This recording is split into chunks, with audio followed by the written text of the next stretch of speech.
okay?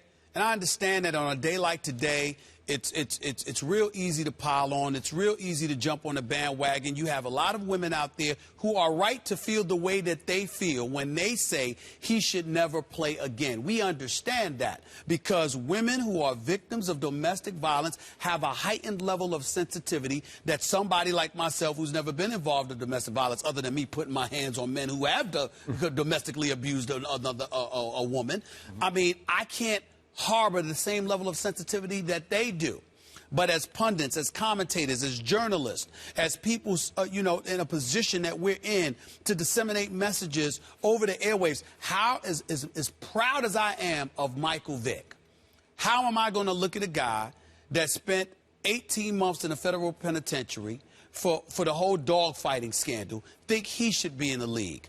Dante Stallworth, you know, was driving under the influence and ultimately killed somebody in the morning, but, you know, the person was walking towards the highway, I believe it was in Miami. Yep. But that person died. Leonard Little, the same thing, behind a vehicle, yep, ultimately killed somebody. But they were back into the league.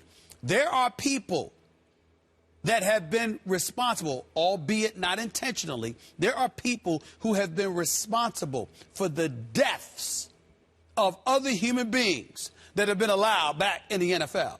Yep. How am I going to sit there and say that Ray Rice doesn't deserve to be a Ray Rice? Now, you got a lot of people out there that's speculating, well, you know, he must have done this before, he'll do it again. What? All we know about is this one incident. Before then, what we were told and what the facts showed was that Ray Rice had been a model citizen. Now, that's not to defend him because, again, what we saw on video is egregious. It cannot be defended. I mean, he deserves to be out for the year as far as I'm concerned. He should be ashamed to show his face, to be quite honest with you. But the point is that at some point in time, this dude is 27 years old. What are we supposed to do? I mean, as far as I'm concerned, I keep telling you, Skip, and I mean this not just in terms of, speaking monetarily, but I'm a capitalist, man. And I think along the lines of, if you're not out there earning an honest living, your problems become our problems as a society because we ain't going to just leave you on the street and not try to take care of you.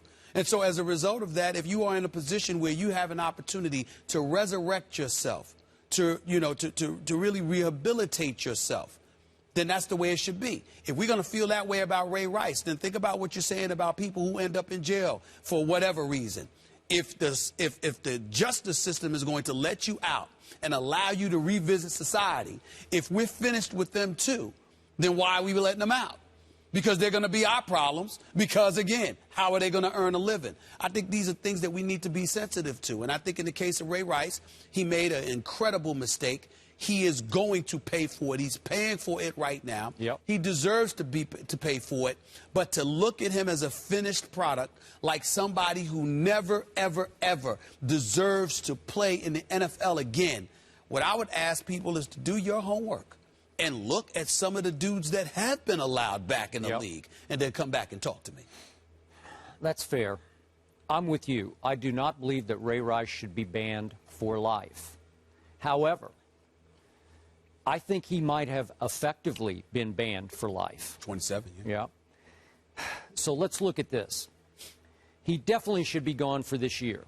And then I'm glad you brought up Michael Vick, because if you didn't, I was going to.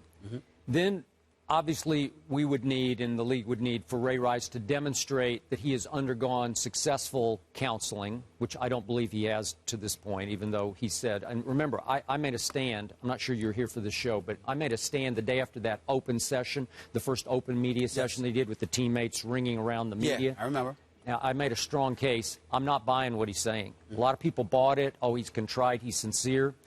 I didn't buy it because I didn't like what he was saying about what he was going to do about it. What about your counseling? What about, will you become an advocate, a speaker against domestic violence? Will you tour the league and talk to other players about it? I wanted to hear all those things from Ray, and I heard none of that from him.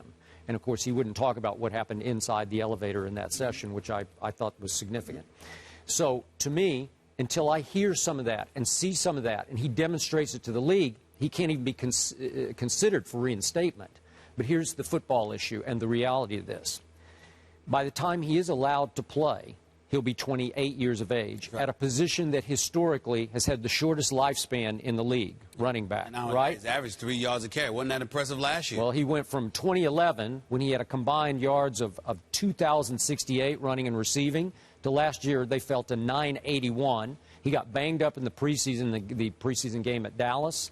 Are you sure, Stephen A. Smith, that anybody would take a chance on Ray Rice? Has he become more trouble than he is worth going forward? Because listen. You just say, hey, is he really that good? We're not talking about Adrian Peterson. To answer the question here, I was down on Ray Rice because of his game. Okay. I thought, there was games last year where he averaged 2 yards a carry. He was pathetic. Okay. I'm like, take all of this out of the equation. As a football player, he didn't seem as if he would be missed. Okay? So when you add this to the mix, the question is he worth the trouble? Clearly, to the Baltimore Ravens, he wasn't. But at the same time, again, when you talk about whether or not he should be allowed back into the league, let's watch and monitor things from the perspective. I'm not talking about being all in their business, because I think Janae Palmer-Rice has a point where, they're married. It's their personal business. Now, it happened in a public setting, which is on video, which means that she needs to be careful about the level of sensitivity that she's showing in terms of, spewing her vitriol at the media and the public at large for judging. Well, it's just that it happened in a public place. That's how we all know about it. Okay, so on that, who her husband is. With her husband, so we understand it from that perspective. Yep. But at the same time, I think we need to be careful about wanting to close the book, wanting to close the door on a 27-year-old, not just because he's 27, not just because this was a heinous mistake and he's going to pay for it, but what she's saying is that he ain't the only one paying for it. Yep. It's all of them. She's paying for it. Their family is paying for it. And so when we look at it from that perspective, I'm saying that can't matter now as it pertains to the punishment that Ray Rice has to deal with. But as it pertains to the future, in terms of closing a book, there's a whole bunch of people. Now, certainly not mistakes this heinous. Some worse than this, most considerably less than this. But 27-year-olds make mistakes a lot. Yeah. And as far as I'm concerned, I would hope that he would rehabilitate himself, deal with it, and then have an opportunity to resurrect his life. Let's be careful about closing a book on a 27-year-old. All right, we'll discuss this more further. Let's go to what we were talking about earlier. Stephen A., you alluded to it. Janae Rice posting